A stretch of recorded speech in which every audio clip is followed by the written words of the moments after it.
আসসালামু আলাইকুম বন্ধুরা, তোমরা সবাই কেমন আছো? আমি ভালো আছি। আজকে চলে আসলাম আরেকটি রেসিপি নিয়ে। আজকে পাবদা মাছ ভুনা করব। এই যে দেখো, আমি মাছ হলুদ লবণ দিয়ে মাখিয়ে ভাজা নিতেছি। তোমরা আগে মাছ ভাজা দিয়ে নিবা।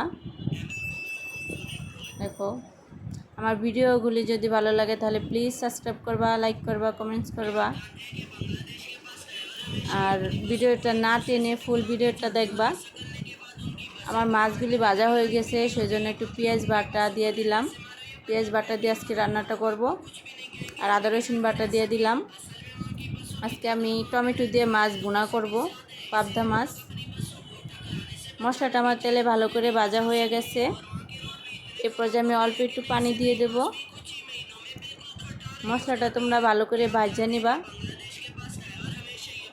মশলাটা ভালো করে তারপরে তোমরা একটু পানি দিবা, ভালো করে কষে তারপরে একটু পানি দিবা।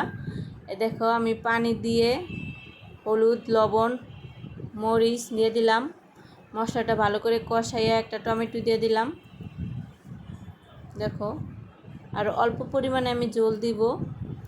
পানিটা যখন গরম হয়ে যাব তখন আমি মাছ ভাজাগুলি দিয়ে দিলাম। দিয়ে কতক্ষণ অল্প সময়ের মাঝে আমার এই রান্নাটা কমপ্লিট হয়ে যাবে।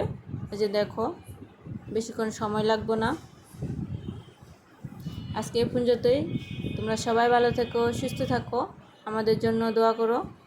আমার ধনে পাতা ছিল না, সেজন্য একটু জিরার গুঁড়া দিলাম।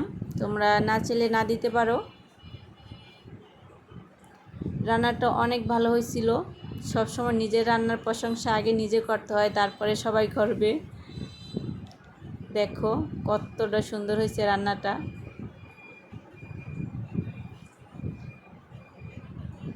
দেখো ঝোলটা কতটা ঘন হয়েছে। পেঁয়াজ বাটা দিছি, সেজন্য তোমরা পেঁয়াজ বাটা দিয়ে রান্না করলে তরকারির ঝোলটা অনেক ঘন হবে, সেজন্য পেঁয়াজ বাটা দিয়ে রান্না করার চেষ্টা করবা। আল্লাহ হাফেজ।